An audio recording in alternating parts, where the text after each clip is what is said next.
Free men need to be able to protect their families. It's really sad to see people hurt, livelihoods destroyed, even homes destroyed, just to make a political point. Free men take action when churches face heartbreaking attacks. And while cowards stand idle, free men run towards the sound of gunshots when children are in danger. I'm so thankful for free men who stand ready with the tools of liberty.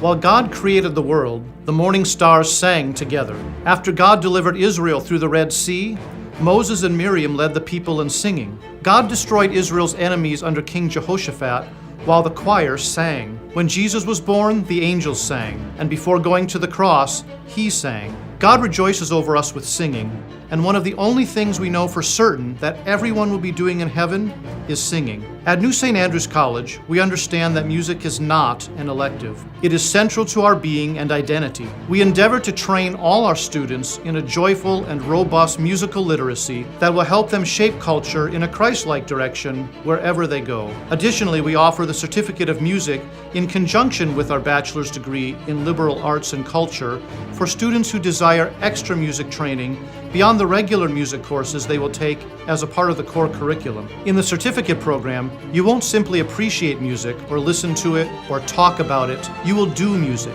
You will study it, analyze it, read it, write it, sing it, and play it. You will receive private instruction in your primary instrument, as well as secondary lessons in voice, piano, conducting, and other instruments. You will receive a solid foundation in music theory and analysis. You will study music history, church music, and music pedagogy. And when you graduate, you will leave with the ability to sing, play, understand, and steward music in whatever church or community you plant yourself. I'm Dr. David Erb, and this is the Certificate of Music at New St. Andrews College.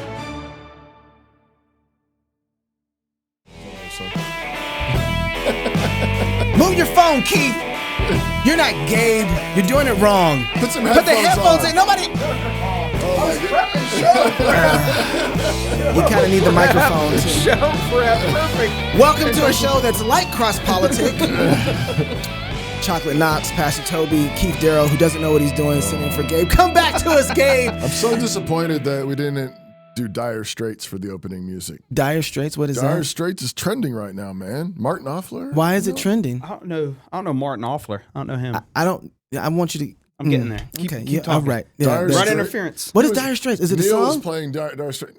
Is it a song? I don't. People? One of the greatest bands of the 80s. They black? Yeah. Maybe I don't have in their hearts. Oh.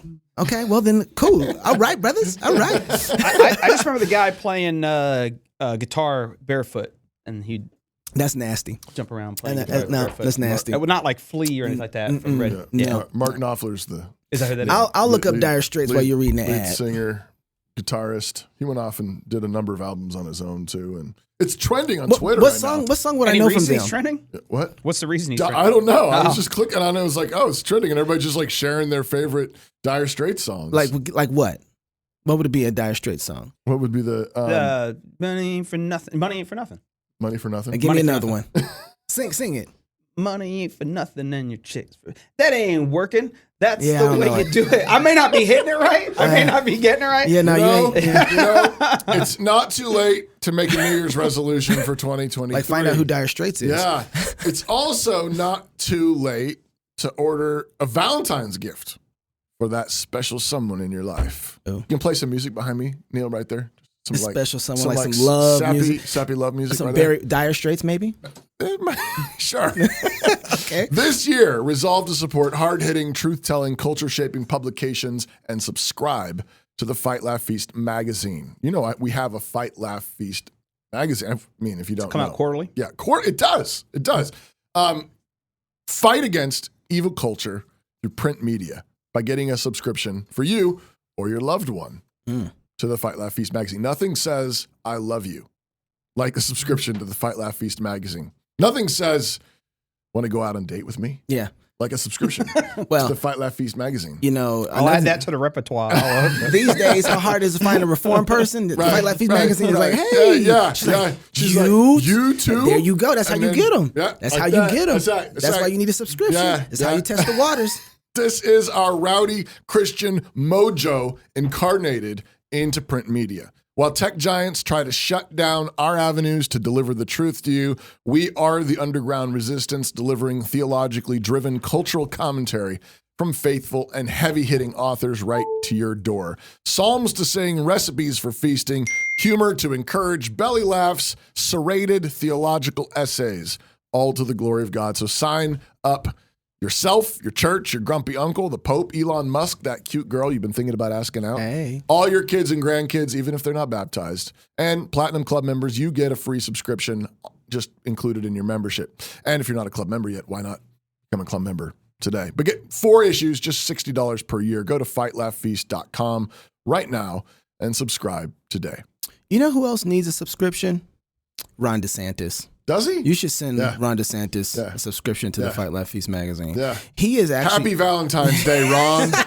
I mean, it's one way to say thank you. He's been standing up pretty strong in a lot of ways. A lot of I wish our governor would follow the footsteps that he's going in one sense. Right. But he's been under a lot of stress lately, particularly, or should I say a lot of hits he's been taking lately. Yeah. And this show's probably not going to be any different. Yeah. Yeah, I'm going to throw a few his way, but I'm going to defend him first. I'm going to defend a little bit of what he's doing, and then I'm going to throw some his way. But so this is an interesting show. CNN, there's been kind of a couple things that he's been hitting at with education. People are hitting him with. One of them is he's banning books. He's not allowing certain educational ideas to get through. And the other one is he's being racist by not allowing black education to get through. Yeah. So CNN is kind of hitting him on the book side while everybody else is hitting him on the black education theory coming through. Okay. So CNN recently just said, do you know Ron DeSantis is banning books? Oh. Teacher Don Falls told us he covered the bookshelves out of concern for a new state law that requires all books in classroom libraries to be approved or vetted by a media specialist or librarian that is trained by the state. Okay, hold on. We were instructed Hold on. So there's a reason for this. Remember, during COVID, parents finally started waking up to the reason why that their kids are getting some education that they didn't like. Yeah, because it's getting beaten right into their living rooms. Right, and the stuff that they didn't like was sexual acts happening with same sex that were books their kids were being taught and said to go read, and that was in their libraries. So there's a reason. So now everybody's investigating what is in our library. Right. And so no different. The same thing is happening out in Florida. Week that we were essentially had 3 choices as far as our personal libraries that are in our classrooms. We could remove them completely, box up. We could cover them up with paper or some sort of something, or they could be entered into a database where the school district has all of the library books and all the other kinds of books. And if the book was in the system, then it could remain on the shelf open. Falls, who is part of a lawsuit against Governor Ron DeSantis regarding his Stop Woke Act, says it has all caused him and other teachers much fear and angst. But the district says it never instructed teachers to shut down classroom libraries. According to the school district, volunteers will be helping to catalog books in classroom libraries. If a book already has the green light, it can go right back on the shelf for students. But if it is not pre-approved, it must be vetted before a student can have access to it. Okay, so wait. So this does bother me because I want to know who these volunteers are vetting books. Who's vetting books? Right. So I'm not jumping all over like, wait a second. What books are they going to say going to be in there and what's not going to be in there? Who these volunteers? What is the standard by which they're going to say this is a good book and this isn't a good book? Because I've been watching this. There are some books that people have been banning just because they're Black history. Right? It's like, wait a second, that's And now, granted, the other side is using this book to try and get a foothold in, but the book itself isn't a problem. Right. So nobody's able to make distinctions. So, well, and like, I mean, aren't they like banning books too, like Huckleberry Finn and Adventures of Tom Sawyer? Yep. Because of, and they've been editing that for years. Yeah, I mean, it's got the N word in it, so therefore we got to get rid of it. It was like Slave Jim, then it was like Jim. You know what I mean? They just kind of keep editing Friend it out. Jim, unlike brother Jim, the hip hop that they listen to on the way home with their kids. Oh, right, yeah, that's completely different. Yeah. We haven't banned Dr. Dre, we haven't banned Snoop. Snoop is sitting up there with Martha Stewart, and you watching like a family show. So come on now, so don't get me started. Right. We are going to make sure that parents have a seat at the table and that we protect their rights, because nobody is more invested in the proper well-being of kids than the parents themselves. According to Florida's Department of Education, selection of library materials, which includes classroom libraries, must be free of pornography and material prohibited under state statute, suited to student needs and their ability to comprehend the material presented. Okay, so I just want you to see free this. of pornography. That's radical. I know. Radical. Banning books. Banning Playboy. No Playboy. No Hustler. No Triple Marquis de X. Sade in the children's book room. Right. It's suited to the students' needs and their ability to comprehend the materials presented. Right. If you got some of those LGBT people determining that, their ability, they think but what their they're trying- 5-year-old's ability to comprehend. That's what they're trying to target, though, Yeah. in this. But you're right, depending on who the filter is, who the standard is. I mean, because if you are an LGBT advocate, Right. then you think that little children should be brought up thinking in these categories. Mm-hmm. I mean, discipleship is absolutely inescapable. That's right. And this is where the gay Reuben conservatism isn't. This is not going to fly. with his 5 gallons of milk in the refrigerator. Yeah, breast milk in the freezer. Yeah, I mean, it is either that's a legitimate life choice or not. Mm-hmm. And if it is, then there's no problem telling little preschoolers that maybe a little preschool boy that he might want to marry another boy when he grows up, and he might want to have freezers full of breast milk too. Mm-hmm. I mean, why not? Is he a hero or not? Yeah. Is he a role model or not? Maybe you can buy eggs from some lady and you can rent a uterus. I mean, that's either legit or not, and you can't be neutral about that thing at all. No. I just got to remind you where we started in this story. Yeah. Remember, we started with people covering up books because they're afraid of federal charges being placed on them. Yeah. I want to know what was on the books that you got. If this is the standard by which they're judging everything, what is it that you all of a sudden in your personal library in the classroom you got to be like, "Ooh, I might be in trouble." Yeah. Right, you know what I'm saying? No, Hey, wait a second, y'all just had this in the classroom, just laying around. cover it up. Cover all the porn up the kids, so now we might be getting federal charges because of what we're showing the kids. This is the thing. But that's a stunt. Yeah. Yeah. I mean, of course it is, but that's kicking it up all over the I know. But it's it. But let's treat it seriously and be like, send the cops in. Let's do a SWAT team like they did with that pro-life dude that was picketing on an abortion. Send the FBI in. That's right. Right, because there might be porn in a children's classroom. Keep going, Haley. Appropriate for the grade level and age group for which the materials are used and made available. Violations can result in a third-degree felony. During a school board meeting this week, Manatee County school officials acknowledged they don't know how long it'll take to verify all the books. In the meantime, the district said students have access to books in their school's main library, but the process has sparked confusion and high emotion. I would not suggest banning books. It's a slippery slope. This is good literature with value. Please do not ban books. During a school board meeting in Pinellas County, school officials confirmed they too are working to align policies with state requirements. School officials say a group of library media specialists reviewed 94 book titles over the summer. Library media 94. specialists. Yeah, media specialists. Well, what? If they didn't even say parents are being sent a list and they're voting experts. They're just experts. Yeah. Knox. These are experts. On the bright side, I don't think I ever checked out a book in high school. So on the bright side. and that was back then, So there's a Democratic official state rep. I think it's Fentrice. I'm saying that right, Fentrice Driscoll, who Mark's sister. Yeah. No, probably not. I mean, she could be baptized. She might be baptized. It could be a sister in the Lord. We don't know. Okay. But she had a press conference. You'll see Crump in this one. And she's just like going after Ron DeSantis here. By rejecting the African American History Pilot Program, Ron DeSantis has clearly demonstrated that he wants to dictate whose story does and doesn't belong. Mm-hmm.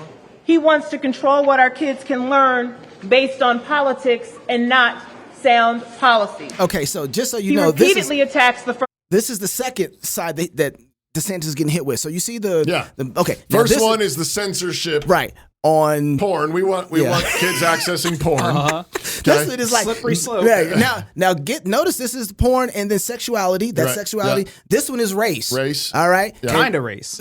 Yeah. Okay, maybe. Yeah. So, but this is again, this is a double-edged sword that they're going after Ron DeSantis on. First Amendment rights of Floridians, with books being banned from libraries and classrooms, and now throwing his weight against this AP African American history course. He is undermining the rights of parents and students to make the best decisions for themselves. He wants to say that I don't belong. He wants to say that you don't belong, whose story does and doesn't get to count. But we are here to tell him, we are America. Yes. Governor, Black history is American history, and you are on the wrong side of history. Yes. And now we've been told that this AP African American history course will be altered and resubmitted, and most likely they'll make enough changes for the governor to approve it. But at what cost? And are we really okay with Ron DeSantis deciding what's acceptable for America's students across the country about Black history? So notice she's talking about one class. Mm-hmm. One class. Yeah. I took one AP class in high school, AP Modern European History, but that's one class, and not everybody takes AP classes anyways. No, and she's I mean, some people don't even take books out of the library.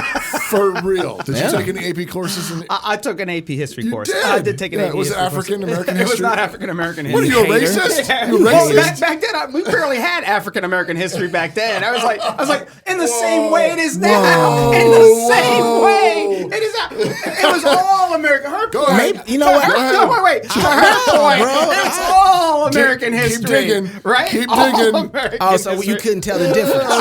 He was colorblind. Yeah, we're colorblind. It was a different era. It was the MLK era. That's why we have to do this. See, I was That's raised why up we under have to do MLK. this. I didn't know there were black people until I was about 26 years old. Okay. Because I was colorblind. Okay. I was colorblind for Come 26 back. years. Gabe, come back. He's digging colorblind for 6 years. Here we go. You know what, Keith? I was on her side, and now I'm on her side even more.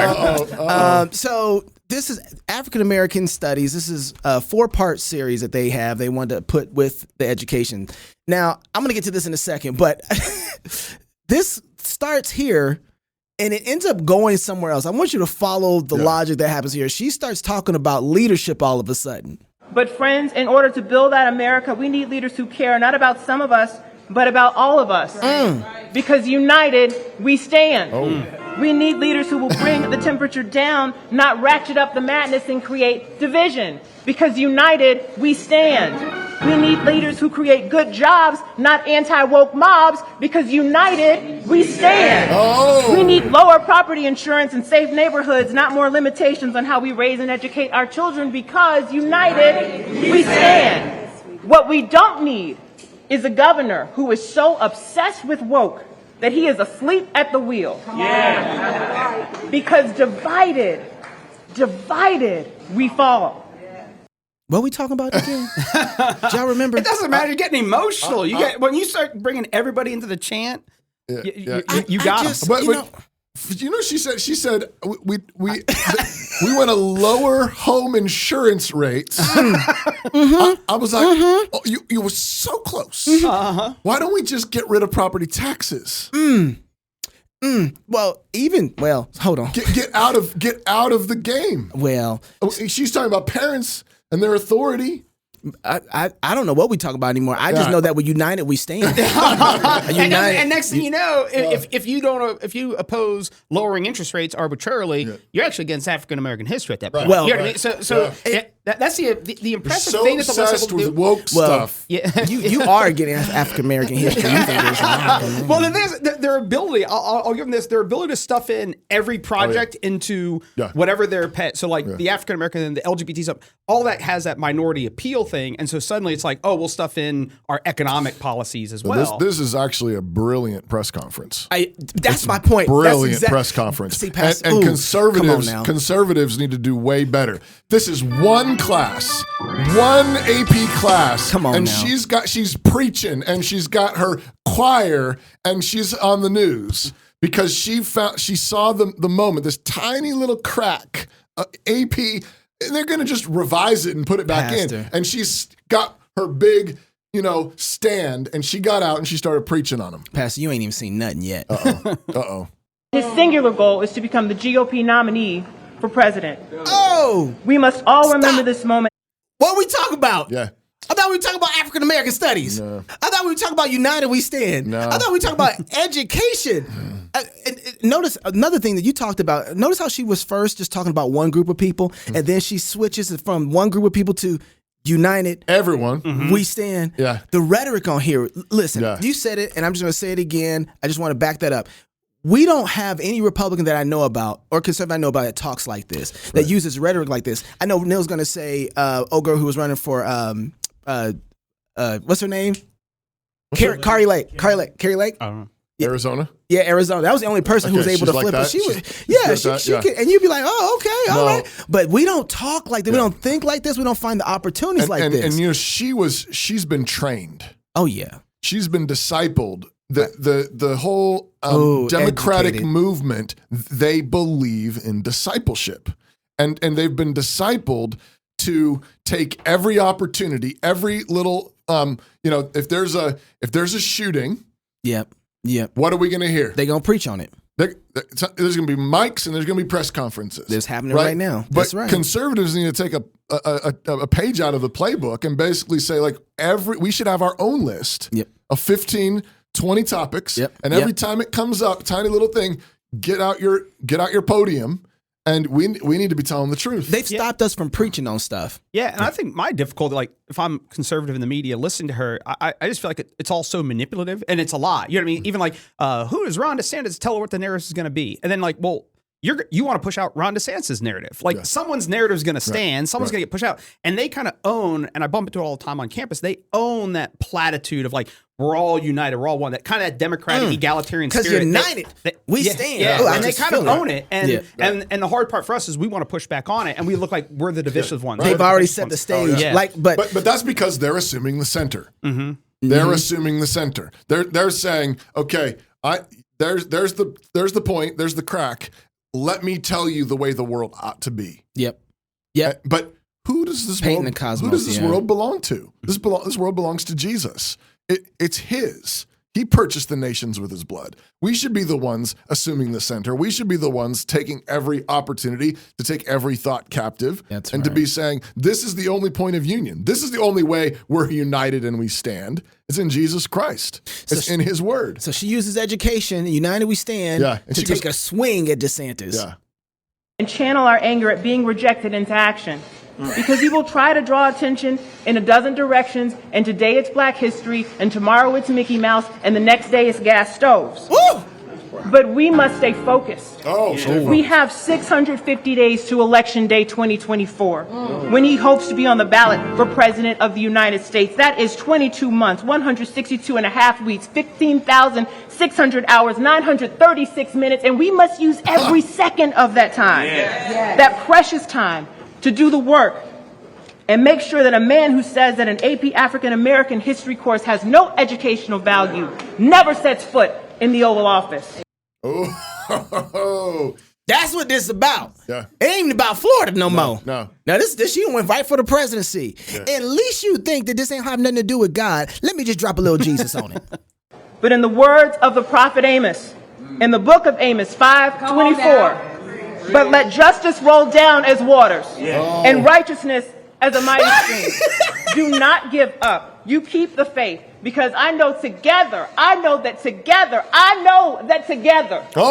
we will overcome. Yeah. All right, you lost me there. You lost me there. You didn't like the Amos ending? That was too obvious. It was too obvious. Oh, it was too obvious. It was like, that's MLK's. Yeah, well, of course. But that's what she's dog was. I know. It was so good. You didn't. The whole thing is. No, I was like, this is like I felt like it had her own energy. Until that point, and it was like. Well, I think it might be clever. It's like she showed her tying notes. her in, but it showed her notes, but it kind of ties her in. Like, I'm part of something bigger. I go back. This is a 60-year struggle. This is. I think she's trying to. You thought it was all that strong? In. I don't know. I wasn't strong. So I'm just sitting there going, "You're idolatrous in your use of Amos," because all I can hear is her democratic spirit being pushed into Amos. It's not about Yahweh. It's not about His justice. It's about our egalitarian vision of this sort of thing. So I'm just sitting there going, you're a liar. But I think from the broader culture to roll out an Amos verse and throw out some justice. Fair enough. It probably works. It probably works. It was so annoying. In here it may not. I'm just saying it sells. It sells broadly. Well, part of it, so there's a couple things here for me, and I want to play, so, the Bible says, hey, when one comes and presents his case with Proverbs 18, he seems right until another comes and then confronts him. Yeah. That's why you always need to have two or three witnesses. That's exactly right. And we're going to let Ron speak for himself in just a second here. But one of the things that I see in her, if it's true, if anybody knows Black history, she should know. She's an educated woman. She knows Black history. Yeah. She has slave syndrome, where how you have when you get kidnapped, you have Stockholm. And you start loving your abuser. She has the same sort of thing. One thing, if you know anything about Black history, Black people have had the worst shake from the government. It hasn't been the best with us in the government. It's been really bad. The civil rights, all of it. Well, that's the whole point with civil rights. And it's like, why are you contending for there? They're the ones who have been enslaving you. You don't need their approval. But she's doing the same thing. Unless daddy government hears us, we don't have any options, right? Instead of saying, don't you know what kind of government we're dealing with? Yeah. And if I was her, I would say Ron DeSantis is a perfect example of what's been going on with the kind of government that we've had in America. This is horrible. You know what we need to do? We need to pull ourselves away from the yoke of white supremacy in government education, start educating our own Black people, putting our money in our communities, have them stop taxing us to take our money to go fund public white schools in other communities and fund our private-owned Black schools. Why aren't they saying that message? Right. Why? That's the strongest Black position if you're going to make one. Yeah. Independence. We don't need freedom. No new slave masters like Ron DeSantis. They're not making that argument. No. What they're arguing for is for the levers of power to enslave other people too. Yeah, which is a shame position to have as a Black person. I think I think much better than people on the right. They grasp the nature of power, government force, and all that sort of stuff, and so they know how to get to where they want to go. We just need those powers as a lever. That's why they're constantly critiquing it so they can get it. It's not just a critique of power so somehow it just gets dissipated. Right. They're critiquing it so they can usurp it and take it over. Right. Yeah. So let's let Ron DeSantis speak his side of why this particular AP Black Studies is not in the curriculum. In the state of Florida, our education standards not only don't prevent, but they require teaching Black history, all the important things. That's part of our core curriculum. This was a separate course on top of that for advanced placement credit. And the issue is we have guidelines and standards in Florida. We want education, not indoctrination. If you fall on the side of indoctrination, we're going to decline. If it's education, then we will do this course. So when I heard it didn't meet the standards, I figured, they may be doing serious. It's way more than that. This course on Black history, what's one of the lessons about? Queer theory. Now, who would say that an important part of Black history is queer theory? That is somebody pushing an agenda on our kids. And so when you look to see they have stuff about intersectionality, abolishing prisons, that's a political agenda. And so that's the wrong side of the line for Florida standards. We believe in teaching kids facts and how to think, but we don't believe they should have an agenda imposed on them. When you try to use Black history to shoehorn in queer theory, you are clearly trying to use that for political purposes. Oh, yes. Pastor Toby. So I want to abolish the prisons too. I was like, let's hear more of that. Am I in trouble? Mr. DeSantis. This is why we have to free education from the government, because there are things in there that are right and just. But it would be great if part of the curriculum was abolishing government schools. When you are pushing the abolition of government schools, well, this is one thing. He's right. When you look inside of this, we looked through it. This is like 80 pages. Yeah, we had our producers go through it. There's only confined there's 4 units, but the 4 units in the 4th unit of this education system, they have Black power, Black arts, Black pride. Is that like magic? Black arts? Black pride. I don't know what that is. Black pride. And the birth of Black studies, the Black feminist movement, womanism, and intersectionality. Yeah.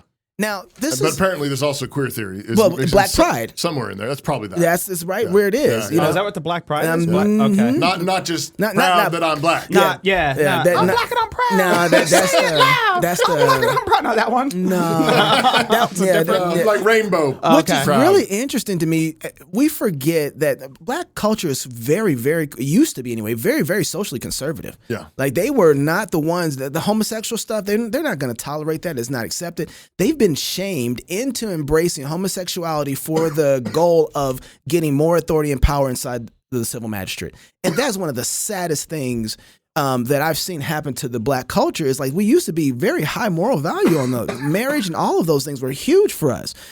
And we've just, in order to get civil power, we've partnered with people and let their movement infiltrate ours and take.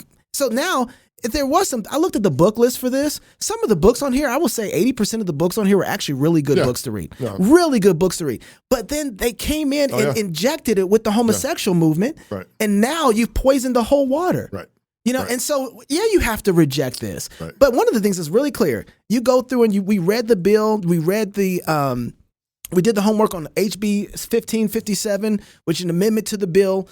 They absolutely require teaching black history. Yeah. They are, and even DeSantis says he's even considered it American history. Like it's not just unlike Keith. But so it's a part of it. But the way that they're getting leverage is because they can't get what they want, then they have to say, "Oh, he's racist." Right. That's not what's going on. Right. I have another problem with Ron DeSantis is that he needs to abolish the school system. Right. Well, the whole thing here. I mean, he is. You know, his whole what was his line? We if it's indoctrination, we reject it. If it's education, we do it. But here's the thing. Like, I think I know what he's kind of trying to say. I know what he means. But education is discipleship. It's just and there's no neutrality. Mm-hmm. There's no neutrality. What do you want to bet that these children are taught Darwinism? Mm-hmm. Yeah, in the Florida schools. That's indoctrination. Like, don't tell me you don't teach indoctrination. You teach indoctrination. You teach Darwinism. You can't help. It's inescapable to teach indoctrination. You are teaching values. Yeah. You're talking about, does this world belong to Christ or not? And so it's he's kind of pretending that you can kind of be neutral on this. And again, evidenced by the fact that he lists along with queer theory, which of course is an abomination, but also abolishing prisons, which I think, but our prison system is an abomination. Mm-hmm. That's right. So by what standard? Yeah. We've got to have a standard, and the ultimate standard begins by saying, whose responsibility is it to run schools? It is not Ron DeSantis' job. It is not the civil government's job. Well, they need to abolish the schools. Absolutely. And I want to ask the question a little differently. Who owns the family? Because at the end of the day, who owns the family? God owns the family. And so the rules that apply to the family, that's where the education comes from. Right. All the treasure, wisdoms, and knowledge are found in Christ. Right. Knowledge itself comes from knowing the fear of the Lord. Yeah. That's where you get knowledge from the Holy One. And so if you don't start with the fear of God in education, then you're not bringing your kid into the real knowledge of the Lord. And guess what? A Christian kid needs that kind of education. Everything the government touches gets worse. Mm-hmm. Except for the things they're supposed to touch. Yeah, the one thing that they're supposed to do is justice, punishing criminals, and because of how bloated everything is and how mad everything's become, they're even getting worse and worse at that. But education, you turn that over to the government. That is just educational welfare. Yeah, and conservatives has historically said we're not for a welfare state, except for teaching our kids. Yeah. One of the things I've noticed since probably about the 90s when they're a little bit before they were declaring war on poverty. But I've noticed over my lifetime, every time they've declared war on something, we've gotten more of that. Yeah. You know what I mean? War on poverty, more poverty. War on terrorism, more terror. War on drugs, more drugs. So if they declare war, just get ready for more of whatever it is. Not only is it content-wise completely, it's a mess. Yep, absolutely. But it's completely inefficient. Yeah, it's not practical. The cost. You pulled up some numbers here for us, Knox, where you said that I don't know which number. There's one number that says 13,000 per pupil. Another one says 15,000. Yeah, somewhere between 9 and 15,000 per pupil in America. That's what it costs to send a child to government school. Cost annual. Yeah, annual. Particularly in Florida, I believe it's like $9,000 to $11,000. So remember this: government schools are not free. Right. You pay for them. You're paying for them. Public schools are not free. They cost between $9,000 and $15,000 a year. Yep. Now, at least. Yeah. And as it happens, what's happening is that most of that, the lion's share of that's coming out of property taxes. That's right. Which either if you're a homeowner, property owner, you're paying directly through your property taxes, or you say, I don't own property. Well, guess what? You're paying it through your rent. Right. Because your landlord is making sure you're paying for it because he's not paying for it. That's right. So your rent is so high because tuition is so high for public schools. And of course, we pay for these public schools, whether we use them or not. Well, and during COVID, some things happened. How much was it, Haley? Was like $600 million or something like that went to Florida? $770 million went to Florida over the next 4 years, not to exceed 4 years, for whatever COVID regulations that they need to do to keep the classrooms clean and maintain the COVID standards. Right. So that's more money on top of whatever it is that you already pay for the next 4 years. We did a little bit of hunting around, and just a few that we're aware of. Logos Online School tuition. So that's an online school. Is their tuition, annual tuition is $2,500. That's right. Oh, wow. $2,500. I mean, compare that to $9,000 to $15,000. Yeah. Classical Conversations is between $600 and $1,600. They're sponsors of ours, just so you know. Yes, Classical Conversations. Shout out Classical Conversations. Yeah, check them out. Kepler is some other friends of ours. Yeah. They've been at our conferences. Video curriculum for schools. Theirs is $3,000. Yeah. I mean, still like crazy discounted. Yep. Massive. Yeah, and it's amazing because the operating assumption is, private education is just so astronomically expensive. Logos School is a K through 12 all day school, classical Christian school in our town, and is like it's the nice right. Just the upgrade for what you know. Yeah, it's like the high end version of it in our community, and their tuition is only $5,600. Oh wow. Yeah.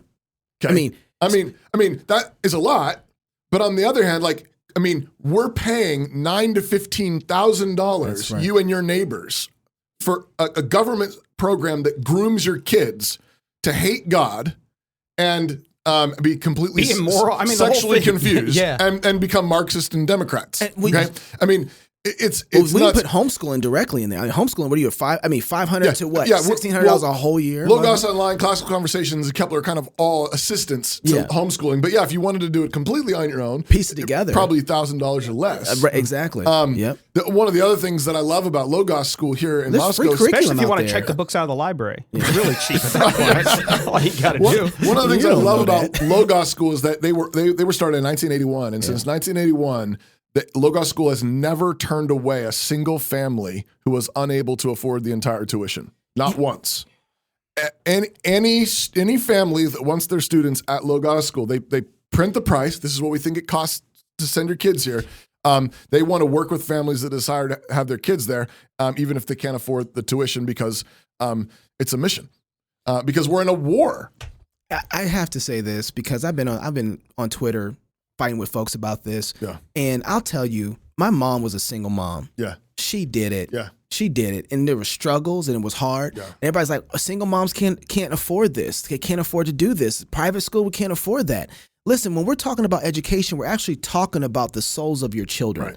We're talking about the God that they're going to serve. When you choose education, when you're educating, you're talking about the God they're going to serve. You can't afford not to. That's right. You can't afford not to. And there are a lot of Christians out there, when we start taking the authority and power away from the government that we've given, from relinquishing our responsibility to them, and start changing that system, all of a sudden things flow in a different way. And there's a lot of Christians out here who really care about this, that have made curriculum free online for people to do this. What's that children's show you were telling us about the other day? Bluey? Bluey. Yeah. Okay, here's the deal. You could bring your kids home and watch Bluey with them. Come on now. All day long for 12 years. And I guarantee you they will be in better shape than if you'd send them to the government schools. Now, is that ideal? No. But I'm telling you, it's better. And you can do better than Bluey. Mm-hmm. Yeah, I don't even know what Bluey is, but I'm just using that as an example. I'm serious, though. That's true. Get them. I mean, that is true. Like you could, it's like you're sending them where they're eating poison all day long, or bring them home and you say, but all I have is mac and cheese. Well, feed them mac and cheese for 12 years, and they'll turn out better than going to a government school where they're getting poisoned all day long. Yeah, obedience to God, though, brings blessing. And that's the thing is, you bring them home, I'm betting you in a couple of weeks you got some sausage and hot dogs in that mac and That's cheese. what I'm about to say. Especially if you're intentionally raising your children. Like the average person who's going to get involved and do these things, you're engaged with your child and you're going to figure out, okay, maybe I stink right now, but a year from now we're going to be better. Then you're in a church, right? Right? Yeah, You're a member of a Christian church, right? Because you love Jesus and you love his people. Yeah. Right? That's right. And now you together love Jesus and you love your kids together, right? And so you're going to work together to do that. Either you're going to, hey, you're good at math. You can teach our kids math, and you're good at science. How about you do the science classes? You know a lot about history. How about you do it once a week? History, and you band together. And, I'll watch the kids on Tuesday because I know you got a part-time job, so you got to go to that job, and I'll watch the kids on Tuesday. And that's called bearing one another's burdens. Yeah. And some of you in that church are better off than others, and you might be able to give additional funds to a deacon's fund or an education fund. And as we have done in our community, where we have a fund set aside, designated to help families that can't afford it. And we help families do it because we believe that it's worth it. You can't afford not to. Because raising our children in the fear and admonition of the Lord is our job. That's right. And that's what they're doing there. And you wouldn't send your kid to a Muslim school. You wouldn't send your kid to a Hindu school. You wouldn't send your kid to Mormon school. You wouldn't send your kid. But why would you send them to secular, atheist, materialistic religious school? Yeah, because we've accepted the idea that it's neutral. There's just this realm out there that is just numbers, and we can learn that from the education is indoctrination. We don't have time. And so much to say on this. So much to say on this. And be careful with the whole school choice thing. That's a shiny lure with a bunch of hooks on it. We need to just simply get the right to keep our money and spend it to take care of our kids. That's got to be the goal. Yeah, absolutely. The education savings accounts and vouchers and all this kind of stuff. Y'all need to get your hardcore hackles up and knives out, because they're coming for your kids. That's just right. a different direction. Not so long ago, the American dream was alive and well. Employees who worked hard were rewarded, and employers looked for people who could do the job, not for people who have the right political views.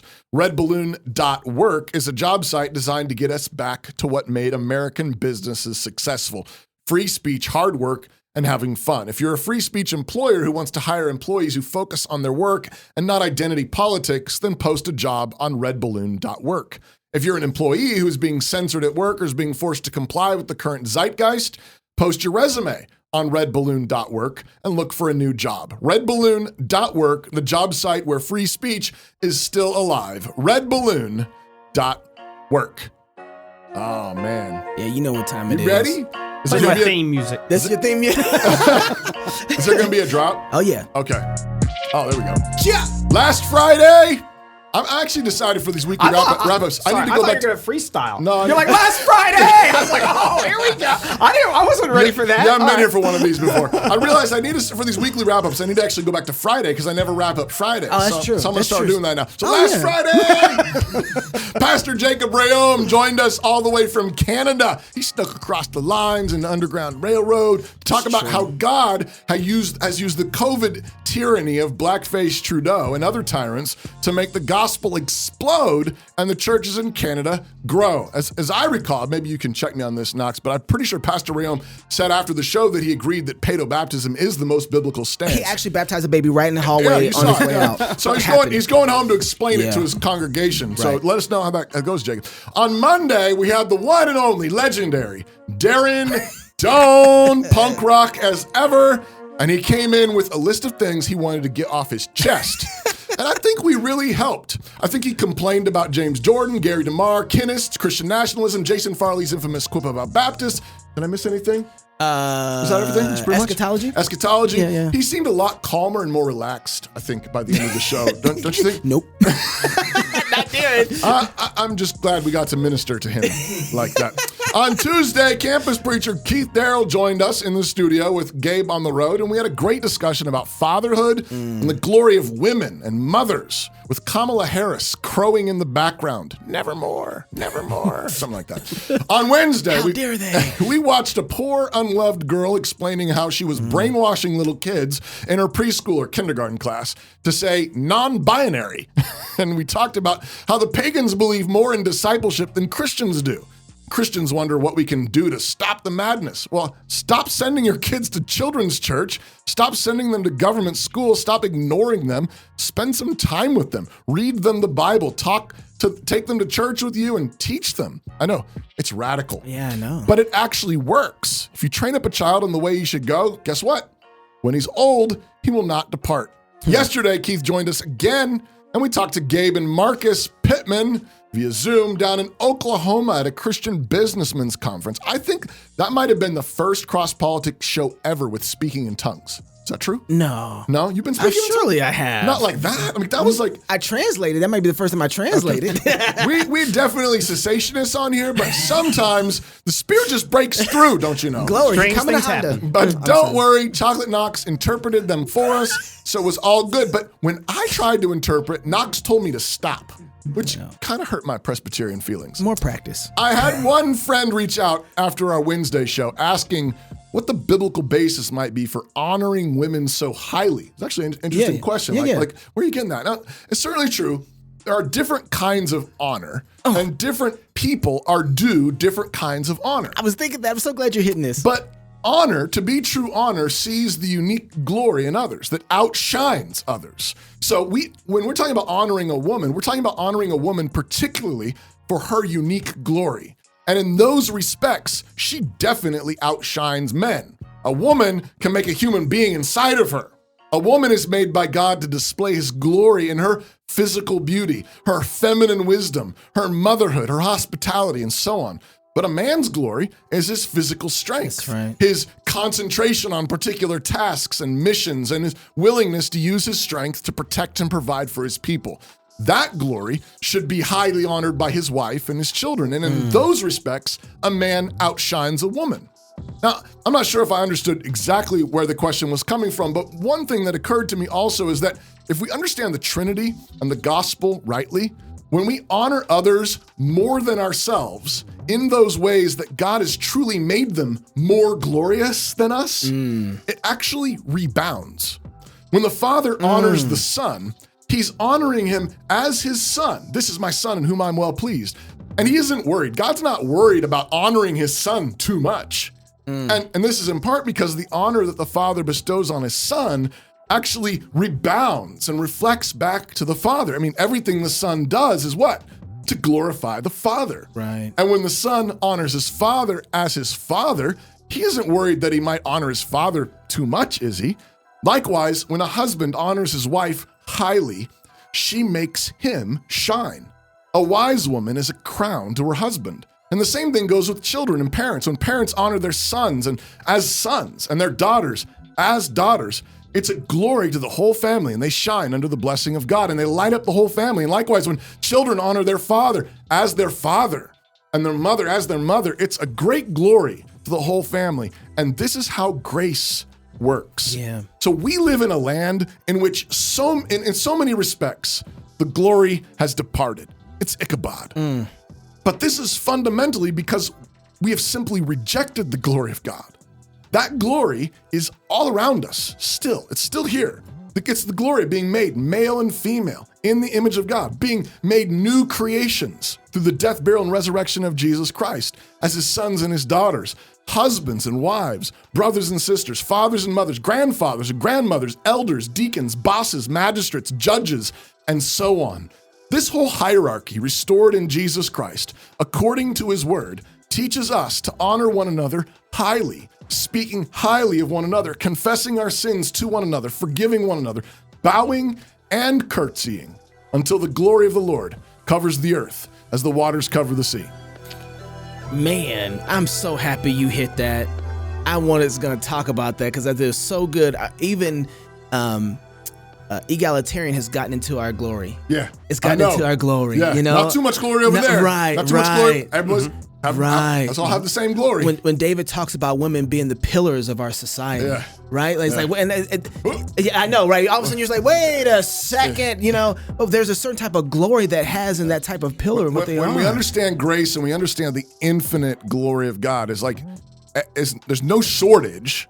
But there really, there is glory for there to be difference, right? And different kinds of glories. And it is really hard to grab. I was studying Acts the other night, and I can't remember they want to go Asia Minor or something, and the Lord prevented them. Then he went to Macedonia. I can't remember where they wanted to go. It was like the Lord stopped them, and the Lord's like, nope, the gospel's going to Macedonia instead. They're getting the glory. Yeah, and even like that sort of thing is just like, that's not the way we think. We're like, oh no, God needs to, and like outside even just the Calvinist doctrine, you're just like, God's so free and so glorious, he can do with his creation whatever he wants. And it is, and even Jesus given us 5, 10, 20, different gifts. You're just like, that's what God does. It's amazing to grasp that. And that's what makes the world so glorious. It makes and it brings glory to him when we get on board and we say this is the best. Mm-hmm. And he's given so freely, it makes us want to give freely. Mm-hmm. And then we say this is glorious. Yeah, we should see that kind of. Man should see your good works and glorify your Father which is in heaven, right?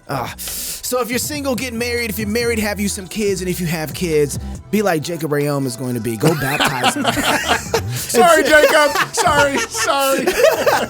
Until Monday, love God with all your heart, soul, mind, and strength. Love your neighbor as yourself. Go fight, laugh, and feast. This is Cross Politic. Home. It's where you build your legacy, where traditions are started, seeds are planted, meals are shared, and stories are told.